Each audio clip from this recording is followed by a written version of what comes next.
तो आइए जानते हैं पूर्ण संख्या। हमने पढ़ा था कि प्राकृतिक संख्याएं क्या होती थीं, तो थोड़ा सा हम उनको भी जान लेते हैं ताकि आप समझ सकें सही तरीके से पूर्ण संख्याओं को।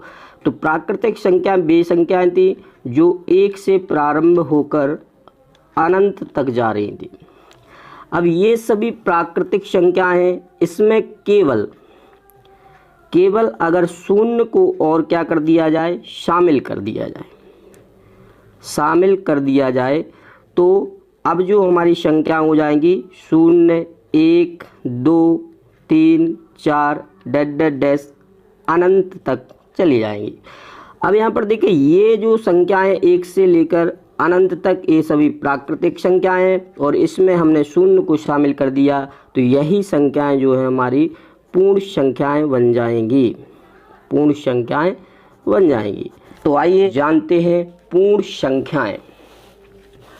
तो पूर्ण संख्याओं को हम इंग्लिश में होल नंबर्स के नाम से जानते हैं। अब इसकी डेफिनेशन को लेकर हम चर्चा करें तो यदि प्राकृतिक संख्याओं में शून्य को भी शामिल कर लिया जाए तो ऐसी संख्याएं पूर्ण संख्याएं कहलाती हैं और पूर्ण संख्याओं को इंग्लिश में हम होल नंबर्स कहते हैं, इसलिए इसके समुच्चय को W द्वारा दर्शाते हैं।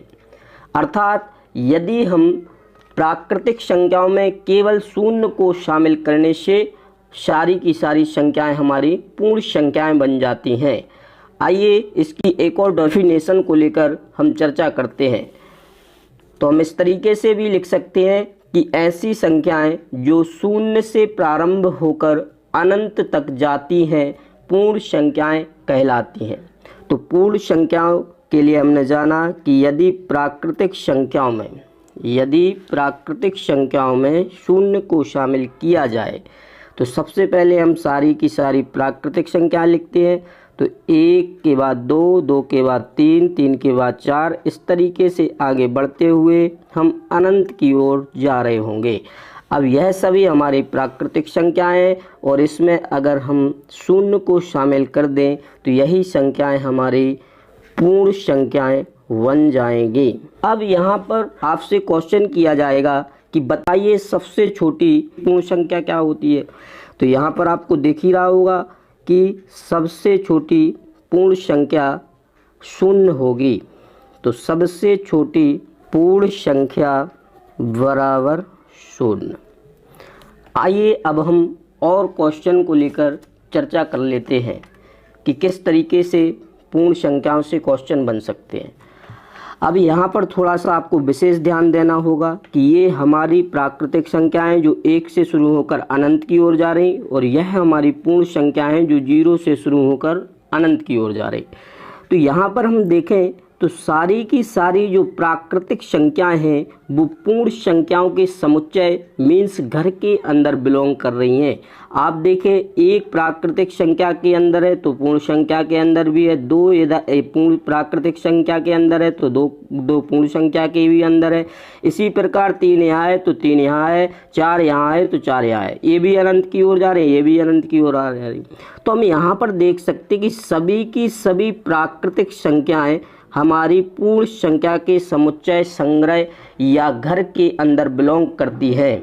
तो हम ऐसा कह सकते हैं कि सभी प्राकृतिक संख्याएं क्या होंगी, पूर्ण संख्याएं, क्योंकि सभी की सभी प्राकृतिक संख्याएं किसके अंदर आ गई, पूर्ण संख्याओं के।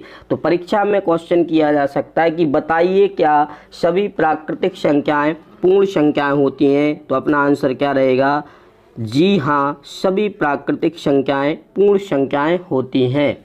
तो आइए इसे भी हम नोट नंबर 2 में लिखते हैं। नोट नंबर 2 में हम क्या लिख लेंगे, सभी प्राकृतिक संख्याएं पूर्ण संख्याएं होती हैं। लेकिन अब यहाँ पर एक और क्वेश्चन आपको समझना होगा, याद रखना होगा। अभी हमसे पूछा गया था बताइए क्या सभी प्राकृतिक संख्या पूर्ण संख्याएं होती हैं।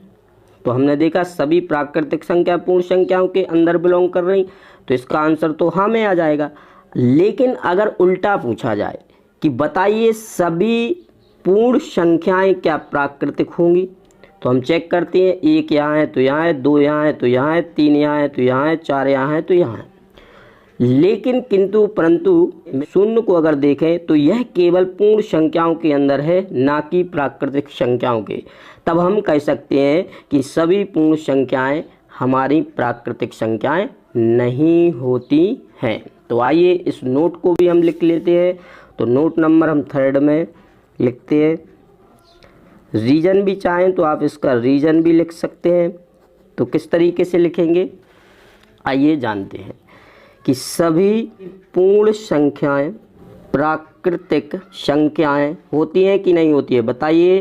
तो अभी हमने बताया कि प्राकृतिक संख्याएं नहीं होती हैं। क्यों नहीं होती है, इसका कारण बताइए। जल्दी से जल्दी आपको कारण भी बताना है। तो हमने देखा कि सभी की सभी संख्याएं तो एक दूसरे में आ रही हैं, लेकिन शून्य जो है केवल क्या है, हमारा पूर्ण संख्या के अंतर्गत आता है, ना कि प्राकृतिक संख्या के अंदर। तो हम यहाँ पर लिख सकते हैं क्योंकि शून्य एक पूर्ण संख्या है किंतु प्राकृतिक संख्या नहीं, किंतु प्राकृतिक संख्या नहीं है। इस बात का आपको विशेष ध्यान रखना है। तो प्रिय छात्रों, आज के लेक्चर को हम यहीं समाप्त करते हैं। आशा करता हूं कि मेरे द्वारा बनाया गया वीडियो आपको पसंद आया होगा। अगर वीडियो अच्छा लगे तो लाइक करें, शेयर करें, सब्सक्राइब करें और बेल आइकन को आप ज़रूर प्रेस करें, ताकि हमारे द्वारा बनाए गए वीडियो आपको जल्द से जल्द प्राप्त होते रहें। Thank you, all of you. जय हिंद, जय।